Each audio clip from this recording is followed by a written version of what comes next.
এই আমাদের রাজ্যের লোককে অ্যারেস্ট করার পুলিশকে বলা রইল অন্য রাজ্য থেকে কেউ এসে যেন আমাদের রাজ্য থেকে অ্যারেস্ট না করে। এটা আপনাদের দায়িত্ব। ক্রিমিনালকে অ্যারেস্ট করতে হলে রাজ্য সরকারের সঙ্গে কথা বলুন। আইন প্রত্যেকটা পুলিশ জানে। আগে সিআরপিসি আইপিসি ছিল, এখন বিএনএস আছে। তো মুখ্যমন্ত্রী নিজে কি পুলিশ বলেছেন, কোন তদন্তকারী সংস্থা বলেছেন, ওনাকে ঠিক করে জানতে হবে। একটা হচ্ছে অন্য রাজ্যের পুলিশ এই রাজ্যে তদন্ত তল্লাশি গ্রেপ্তার করতে এলে লোকাল পিএসকে ইন্টিমেশন দিতে হয়, এটা করে। অথচ এই রাজ্যের সরকার সহযোগিতা করে না। সিবিআইকে কোনো কেস এখানে রেজিস্টার করে তদন্তভার নিতে গেলে রাজ্য সরকারের রেকমেন্ডেশন লাগে অথবা কোর্টের অর্ডারে হয়। আবার কতগুলো তদন্তকারী সংস্থা আছে বা এজেন্সি আছে যাদেরকে রাজ্য সরকারের রাজ্য পুলিশের অনুমতি নিতে হয় না।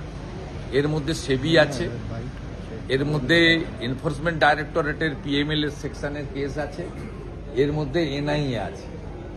মুখ্যমন্ত্রী একটু পড়াশোনাটা ঠিকঠাক করে করুন। আমার মনে হয় যে তদন্তকারী সংস্থা বা অন্য রাজ্য থেকে পুলিশ আসেন তারা ভারতীয় ন্যায় সংহিতা মেনে এবং তাদের যে নিজস্ব হ্যান্ডবুক রয়েছে রুলসের, সেটা মেনে কাজ করেন। পশ্চিমবঙ্গ পুলিশই বরঞ্চ জঙ্গি, আতঙ্কবাদী, দুর্নীতিগ্রস্ত, খুনি, ধর্ষক এদের বিষয়ে ইন্টিমেশন দিলে কোঅপারেশন করে না। তাই বঙ্গবন্ধু মুজিবুর রহমানের খুনিকে পার্ক সার্কাসে মাস্টার মাজেদ বলে 15 বছর কাটিয়ে দেয়। ভারতের রয়ের সাহায্য নিয়ে বাংলাদেশ থেকে এসে তাকে গ্রেপ্তার করে নিয়ে ফাঁসি কার্যকর করা হয়।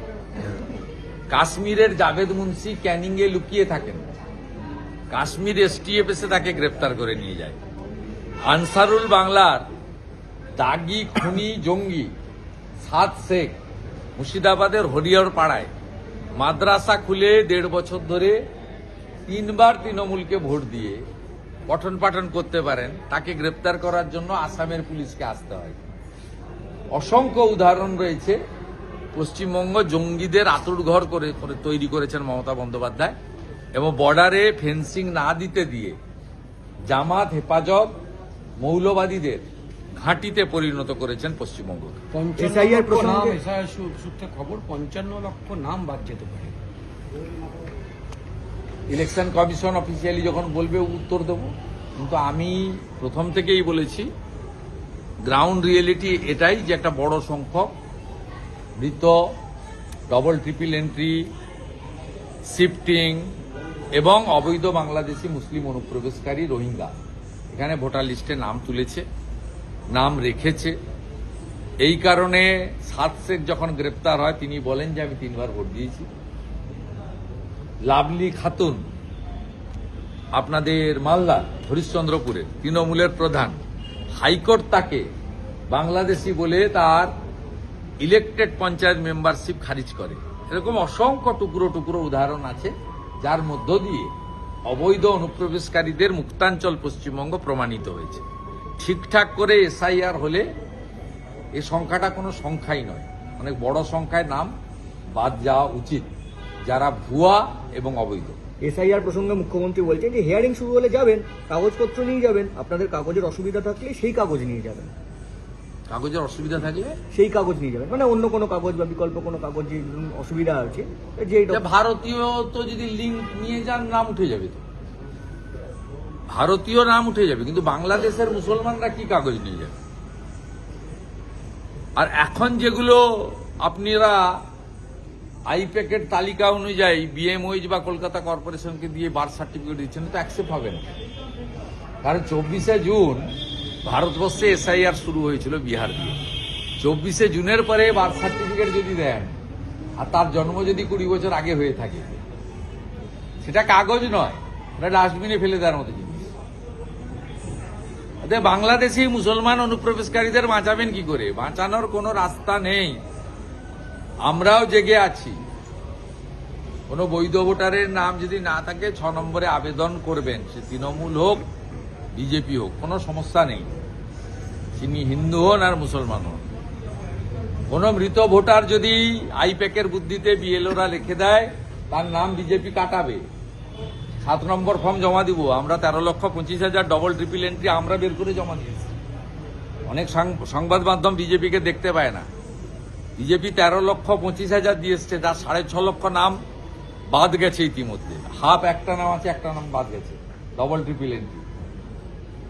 আর স্থানান্তরের 8 নম্বর ফর্ম, যেমন এই ভবানীপুর বিধানসভায় আমি দাঁড়িয়ে আছি, এখানকারই কিছু বিহারের ভোটারকে তারা এখানে নাম ছিল চমকেছে, তারা বিএলও ফর্ম ফিল আপ করেনি। আমরা তাদেরকে দিয়ে 8 নম্বর ফর্ম দেওয়াবো এবং তাদের বিহারের যে ভোটের লিঙ্ক, সেই ভোটার লিস্টের কপি আমাদের কাছে আছে, আমরা দিয়ে দেবো। এরকম থাকলে করবেন, কিন্তু বাংলাদেশি মুসলিম অনুপ্রবেশকারীদের মমতা ব্যানার্জির ফ্যাক্টরি থেকে যতই 2 নম্বরই কাগজ বের করুন না কেন, সেই কাগজ অ্যাকসেপ্টেড হবে না। ইলেকশন কমিশনের গাইডলাইনের সঙ্গে মেকআপ হচ্ছে না, তারা ভারতীয় হতে পারে না। কেন্দ্রীয় সংস্কৃতি মন্ত্রী রাজেন্দ্র সিং শেখাওয়াত আজকে বঙ্কিমচন্দ্র চট্টোপাধ্যায়ের নাম কখনো বঙ্কিম দাস চট্টোপাধ্যায়, কখনো বঙ্কিমদা বলেছেন, তাই নিয়ে এটা বাঙালি অস্মিতার উপর আঘাত বলে মনে করছে তৃণমূল কংগ্রেস। না, আমি জেনে বলবো বঙ্কিম দাও শ্রদ্ধাসুলভ, সিনিয়রকে এল্ডার ব্রাদারকে বলতেই পারে। এটা পশ্চিমবঙ্গে দাদা বোন দিদি এগুলো চলে, সেই অর্থে হয়তো বলেছেন। বঙ্কিমবাবু অ্যাপ্রোপ্রিয়েট এবং ওনাকে সাহিত্য সম্রাট থেকে শুরু করে অনেক এতেই বিভূষণ করা যায়। এবং মোদিজি এবং সেন্ট্রাল গভর্নমেন্ট বন্দে মাতরমকে নিয়ে যে উদ্যোগ নিয়েছেন ডে 1 থেকে, এই উদ্যোগ তো রাজ্য সরকার নেয়নি। রাজ্য সরকার বা তার লোকেরা সমালোচনা কেন করছেন? যেদিনকে বন্দে মাতরমের 150 সেদিনই মমতা ব্যানার্জির ওই তৈরি তার নির্দেশিত বাংলা সঙ্গীতটা গাইতে ম্যান্ডেটরি হবে নোটিশ করলেন কেন? এটা কি দিয়ে কি বন্দে মাতরমকে, আপনাদের দিকটা দেখুন না, সম্মান জানানো হয়? সম্মান জানানো হয় না। আপনি বিরোধী দলনেতাকে বঙ্কিমচন্দ্র চট্টোপাধ্যায়ের কলকাতার বাড়িতে ঢুকতে তো দিলেনই না, উল্টে গোটা রাস্তাটা খুঁড়ে দিয়ে রেখেছিলেন। কি অবস্থা, কতজনের যে পা কেটেছে ঠিক নেই। এটা কি আপনাদের সাইড থেকে কি হয়েছে? ঋষি বঙ্কিমচন্দ্রের 150 পশ্চিমবঙ্গ সরকার কি কি উদ্যোগ নিয়েছে, কি কি অনুষ্ঠান করেছে, কি কি তার উদ্যোগ, তার একটা শ্বেতপত্র বা তার একটা পজিটিভ প্রকাশ করুক না।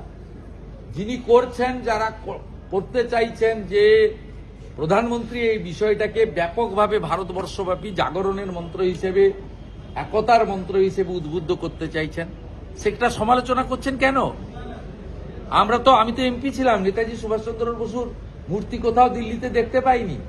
আজকে কর্তব্য পথে বসিয়ে দিয়েছেন। আমি 3 দিন গত সপ্তাহে দিল্লি গিয়েও প্রণাম করে গেলাম, ওই রাস্তার পাশ দিয়ে যাচ্ছিলাম, মতিলাল নেহরু মার্গ যাচ্ছিলাম, ইন্ডিয়া গেটের ওখান দিয়ে কর্তব্য পথে ওনার মূর্তি দেখে এলাম। এগুলো তো উনি করেছেন। অপ্রকাশিত ফাইলগুলো তো কংগ্রেস সরকার বের করেনি, নরেন্দ্র মোদীজির সরকার করেছেন। তা আপনারাও কিছু করে দেখান। আপনারা তো এই পাশেই যে নন্দন, এই রবীন্দ্র সদন, এখানে তো রবীন্দ্রনাথের ছবিও দেখতে পাওয়া যায় না, সত্যজিৎ রায়ের, উত্তম কুমারের ছবিও পাওয়া যায় না। এখানে তো একজনেরই ছবি, দাঁত কেলানোর ছবি দেখতে পাওয়া যায়, অনুপ্রেরণার ছবি। কলকাতা ফিল্ম ফেস্টিভ্যালে সুচিত্রা সেন, উত্তম কুমারের ছবি থাকে না, মমতা ব্যানার্জির ছবি থাকে। কাকে কি বলছেন আপনারা? মনীষীদের জন্মদিনে এইটুকু মনীষীদের ছবি, আর ওনার এইরকম দাঁড়ানো, লম্বা কাটানো, হাত তোলা, হাত নাড়ানো, নমস্কার করানো, হাসা কাঁদা, কত রকমের ছবি টাঙিয়ে দেন। কাকে বলছেন? চিড়িয়াখানার গেটেও লিখে দিয়েছেন মমতা ব্যানার্জির অনুপ্রেরণায় সিংহ শাবক জন্মেছেন। বাকি কোথায় রেখেছেন? কোনো বাথরুম পায়খানা বাকি রাখেননি।